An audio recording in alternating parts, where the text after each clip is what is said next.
All right, let's talk about a question that pretty much every single product team struggles with.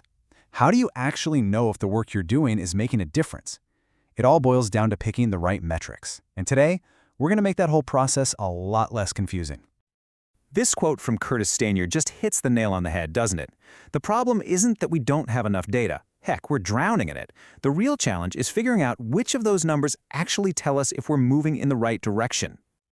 And that really gets to the core of the challenge. For so long, the game was just about shipping features. That's your output.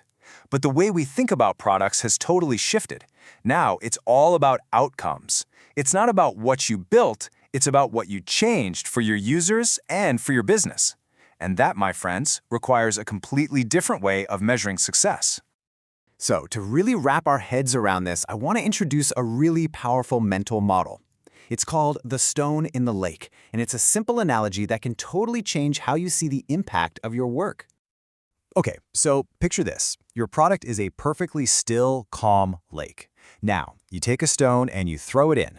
That's you shipping a new feature or running an experiment. The very first thing you see is that splash right where the stone hits the water. That's the most direct, immediate effect. And then, from that splash, you see ripples spread out, getting weaker and weaker the farther they get from the center. So, let's just map this out. The stone is your product change. The splash is the metric that's super close to that change. And the ripples? Those are all the other, broader metrics that are affected downstream. The closer you are to the splash, the more sensitive the metric is. The further out you go, the harder it is to even see the effect. Okay, that's the theory. Let's make this concrete and see how this whole model plays out in a real-world scenario. So, let's say you're working for a big rental company. You notice that a lot of people are dropping off on the final accommodation page. You do some research, you talk to some users, and you realize the Book Now button just feels like too big of a commitment. So your hypothesis is simple. Changing the button text to something softer, like Review Trip Booking, will get more people to click through to the next step. And here's where our analogy just clicks into place. The splash, the most immediate, sensitive metric, is the click-through rate, or CTR, on that one button. A ripple that's a little further out would be the overall conversion rate, or CVR. You know, the percentage of people who actually finish a booking. And a ripple that's so far away you can't even see it? Yeah, that's the company's share price. You're never ever going to see a button text change impact the stock market. So, for a small, low-risk experiment like this, CTR is the perfect metric. Why? Well, it directly measures the problem you're trying to solve, that drop-off. It's super sensitive to this very specific change, and it works as a great proxy for your ultimate goal, which is conversion. The assumption is, hey, if we get more people to click this button, then more people are going to end up booking. Makes sense, right? But, the real world is rarely a nice, still, clear lake. A lot of the time, the water gets murky. And sometimes, one single change can create multiple, even conflicting ripples. And this is probably where you're thinking, hang on a second, why not just always measure the big goal? Why not always focus on the final conversion rate? And that is a great question. The problem is, sometimes when you optimize for just one big metric, you can hide some really nasty unintended consequences. Think about this classic dilemma. Let's say you decide to introduce a 20% discount across your site. What's going to happen? Well, your conversion rate will almost certainly go up. Awesome. But at the exact same time, your average order value, or AOV, how much people spend per order, is going to go down. You're making more sales, sure, but every single one of them is worth less money. These two metrics are literally pulling in opposite directions. And this forces you to ask much bigger, more strategic questions. Are you just training your customers to wait for a sale? What is this doing to your brand? Is this short-term win and conversion actually destroying your long-term customer lifetime value, or CLTV? Suddenly, that lake is looking pretty murky.